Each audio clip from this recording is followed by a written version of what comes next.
Welcome to WHRO's Weekly Edition. I'm Jordan Christie. And I'm Barry Graham. We highlight the week's news and stories happening all over Hampton Roads. We have some great stories as we kickstart February. The Virginia Dental Association is locked in a dispute with dental hygienists from the Commonwealth over two bills moving through the Senate that would allow dental assistants to clean parts of teeth. What they're doing right now is literally trying to legislate malpractice. The destroyer USS Truxtun left Norfolk this week, 3 months after returning from the Middle East. It's expected to join the flotilla of ships near Venezuela.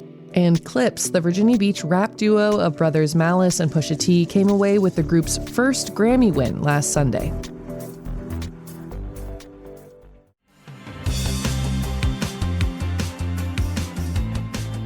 It's WHRO's Weekly Edition. A Virginia Beach delegate wants to track how artificial intelligence impacts jobs at state agencies. WHRO business reporter Toby Cox has more on the delegate's plans. Democratic Delegate Michael Fagan says his bill would require state agencies to report AI-related job impacts every year starting in 2028. Those impacts include the number of positions eliminated, left vacant, altered, or newly created because of artificial intelligence. The bill, Fagan's told a House subcommittee, allows Virginia to embrace the promise of AI while ensuring that we have visibility when large workforce impacts occur. He says it would only apply to state agencies, not private companies. A committee voted along party lines Monday to refer the bill to the House Appropriations Committee. Toby Cox, WHRO News. Virginia's dental community is locked in a dispute over two bills now moving through the state Senate. WHRO's health reporter Yi-Ching Wang reports it's a clash between the state's dental association and a cohort of dental hygienists. The bills, backed by the Virginia Dental Association, would allow dental assistants to handle some cleaning and speed up licensing for some internationally educated dental professionals. Supporters say the changes could reduce waits for routine dental care by easing labor shortages. But dental hygienists are pushing back, particularly against the measure that would allow less trained dental assistants to clean part of the tooth. Derek Sven with the Virginia Dental Hygienist Association warns that could lower standards of care. It creates what we call dysbiosis. It causes inflammation to progress. So what they're doing right now is literally trying to legislate malpractice. Studies show workplace culture and limited flexibility are reasons many hygienists leave the field. Yi-Ching Wang, WHRO News. Eastern Shore residents helped defeat a controversial proposal from a Texas-based company. WHRO's Catherine Hafner reports the company wanted to inject chicken waste deep underground. Vaulted Deep wanted to drill thousands of feet below ground to pump manure from local poultry farms. The company says it would prevent waste from releasing climate pollution, but residents like Andy Teeling worried the project would contaminate the aquifer, which is the shore's sole source of drinking water. It might not happen right away when they drill it, but it's going to get itself into the aquifer eventually. So we are looking out for the future. Accomack County Administrator Mike Mason says people from across the shore echoed the concern over the past several months. I, in my career, have never seen a proposed use of property like this have just a 100% unified opposition from the public. Accomack's Board of Supervisors unanimously opposed the project in a resolution last week. 2 days later, Vaulted Deep withdrew its appeal of a previous zoning denial. Catherine Hafner, WHRO News. A Virginia state senator has proposed a 215-acre solar project on his property in central Virginia. The clean energy plan has conservationists upset and threatening action. The Virginia Center for Investigative Journalism at WHRO's Lewis Hansen reports. Stewart's property near the Potomac River was placed into a conservation easement 2 decades ago to protect the land forever from development. Now he has an agreement to lease part of the land in King George County to a solar developer for a 22-megawatt array. Conservationists fear that allowing any development, even a green-friendly solar project, would set a dangerous precedent. The Republican senator argues he's received the necessary permits, but that's not enough for open space advocates. They say they may turn to state lawmakers to halt the project. Lewis Hansen, the Virginia Center for Investigative Journalism at WHRO. Read more about Senator Stewart's proposed solar project at whro.org/Virginia Center for Investigative Journalism. Mayors from the 7 core cities of Hampton Roads teamed up to oppose a bill that would allow public workers to collectively bargain without local government's approval. WHRO's Nick McNamara breaks down why the cities want the bill to fail. Local councils and school boards decide on whether to bargain with employee unions in Virginia. That could change if bills making their way through the General Assembly are signed into law. Hampton Roads mayors, though, want to keep the law as it is, saying they know their finances and workforce priorities best. Norfolk Federation of Teachers President Laquetta Mackey says the stance is disappointing. She says collective bargaining is important for our teachers, but it's also important for our firefighters and all public workers. It should be a fundamental right. Of the cities, only Portsmouth has authorized collective bargaining, but since passing its resolution in 2023, the city hasn't implemented the practice.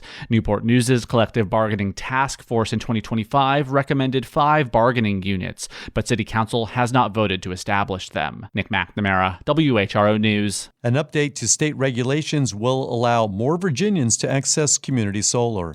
WHRO's Catherine Hefner breaks down the change in the status quo.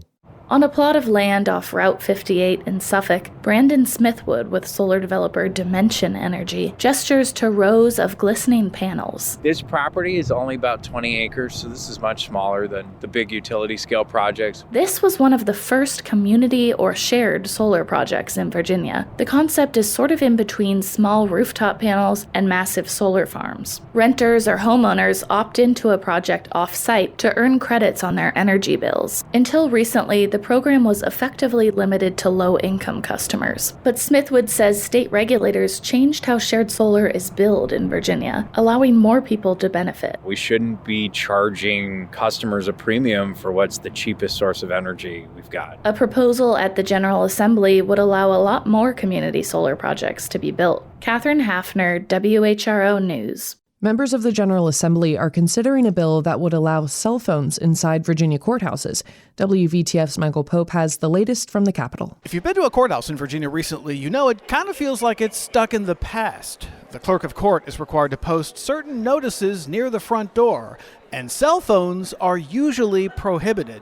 Senator Saddam Salim is a Democrat from Fairfax County who is advocating for a bill that would bring courthouses into the 21st century by allowing visitors to bring cell phones. And if you don't know the policies ahead of time, your options are to, hide your electronic devices or, give it to somebody else or go back to your car and then come back.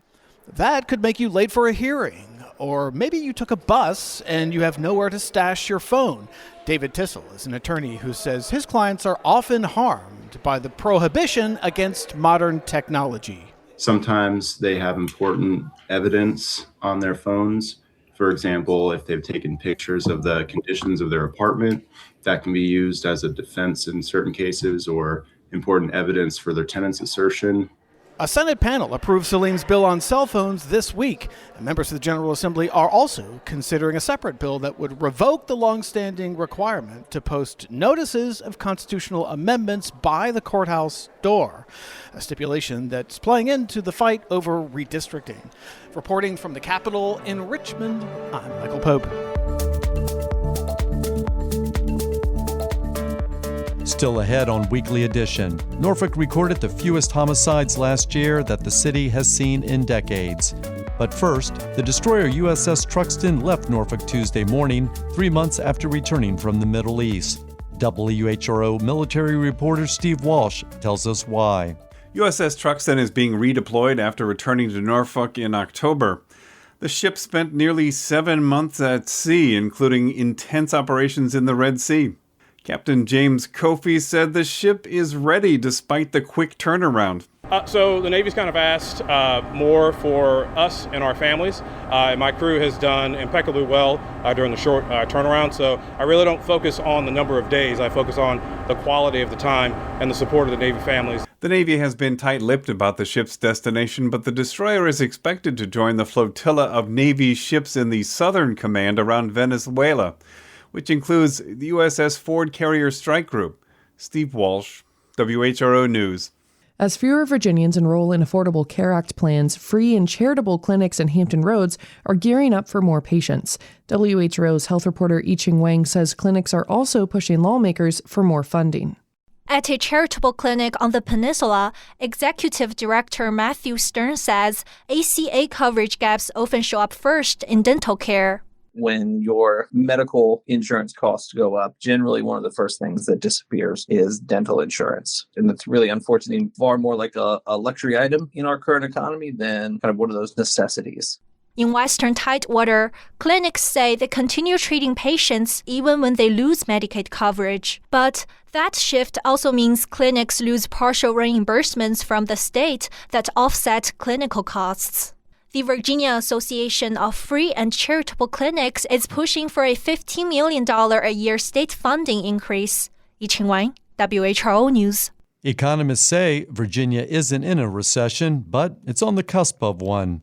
WHRO's Toby Cox has more from Old Dominion University's latest economic forecast. ODU economist Vinod Agrawal says the economy in 2026 will be slightly worse than last year. Economic growth rate will be a little smaller. Unemployment rate will be slightly higher.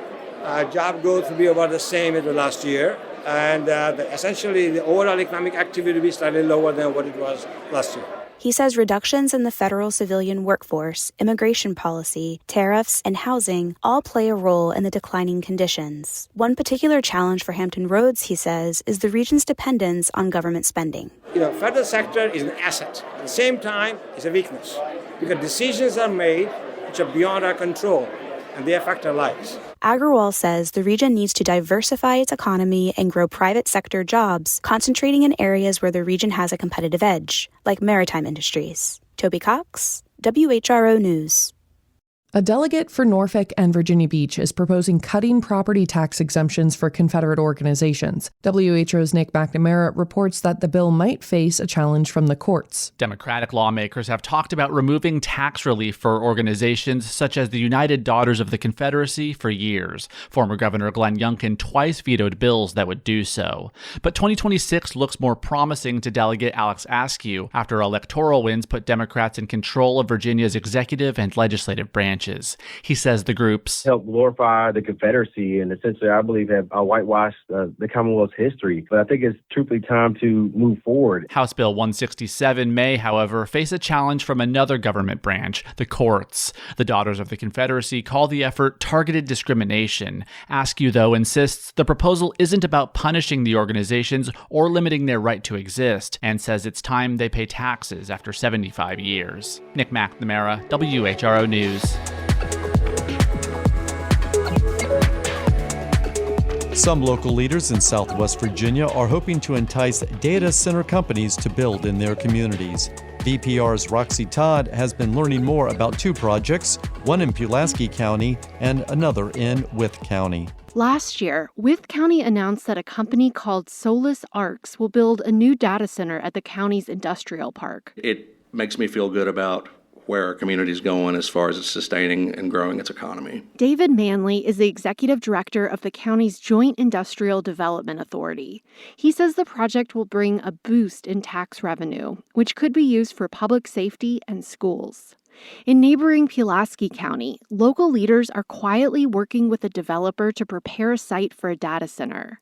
Jonathan Sweet is Pulaski County's administrator. Pulaski County and the New River Valley, the way we look at this is we think that data centers are perfectly engineered for our local economy. Sweet says they've identified Commerce Park as the ideal location because it's already zoned for industrial use and isn't located near residential neighborhoods. 11 counties and cities in this region share ownership of the property. Together, they received $7.5 million last year from the General Assembly to develop the site. Sweet says they have a contract with the developer, but there is no end user yet. He's hoping to entice a company to come to Pulaski. Meanwhile, in far southwest Virginia, there's another project underway to build a data center campus in Wise County. This expansion into rural parts of Virginia comes as this industry is booming. Bill Shobe is an economics professor emeritus at the University of Virginia. It's accelerating. It's getting faster and faster. And we don't know when that will stop. Finding and generating enough electricity to power data centers is one challenge for some rural areas. That's one of the things Sweet says they're working on improving for the Pulaski County site. But the Wythe County site is near an Appalachian Power substation. One reason Solis Arcs chose this location, says the company's CEO, Rob Knoll. The area has, appropriate industrial land, right? Access to power and fiber corridors. This part of Virginia suffered economically decades ago, when much of the manufacturing industry left. The area has begun to see more manufacturing jobs return in recent years. Wythe's IDA director, David Manley, says he believes data centers will help the area rebound. The type of jobs that will be offered at this site in Progress Park means that young people won't necessarily have to leave to Raleigh or Charlotte or Northern Virginia to have a tech job. Solis Arc says they will hire several hundred trade workers during the construction phase, and then will employ over 50 permanent workers. Sweet says compared with other manufacturing companies in Pulaski County, like Volvo, data centers don't require a large workforce. There aren't a lot of jobs, which is a good and a bad. When you say how's not a lot of jobs good, well, it's not competing with our existing industry like the Volvos and Camber Logistics, et cetera, who are already looking for employees. We're not bringing something in to step on them and create a greater competition for limited employees. Andy Kegley is a farmer in Wythe County. He questions how much long-term economic benefit these data centers will bring. NAFTA really hurt places like Southwest Virginia and Central Appalachia in terms of what it meant to manufacturing jobs. So there's a strong distaste for bureaucrats to say this is the next great best thing that's going to, make the economy flow better.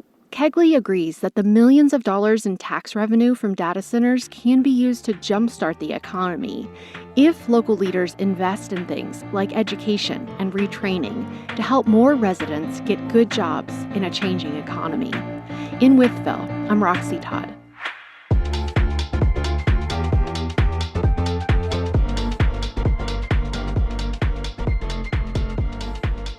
Virginia Beach hopes to standardize how it recognizes people or groups with honorary street signs.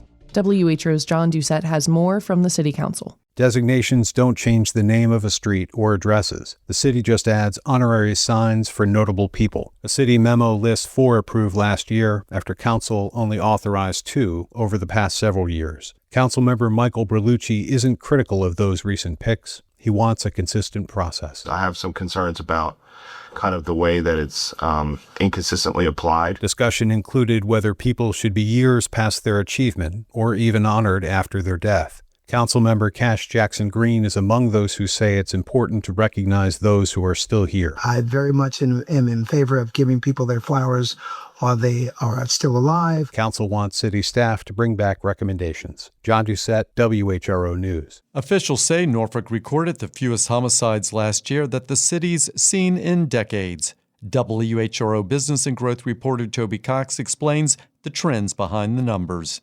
26. That's the number of homicides that took place in Norfolk in 2025, and it's the lowest number in 40 years. Norfolk Police Chief Mark Talbot says the number of homicides have been declining since 2023. There are obviously factors that none of us understand perfectly. In our city, what is going well, frankly, is policing.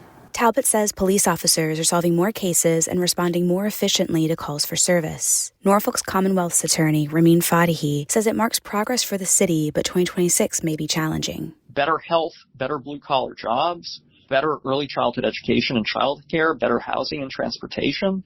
Those are all the things that really drop crime, regardless of whether it's murders or shopliftings. He says homicide numbers may increase as federal cuts to social safety net programs take effect. Toby Cox, WHRO News. 4 unoccupied houses collapsed in Buxton during last weekend's winter storm.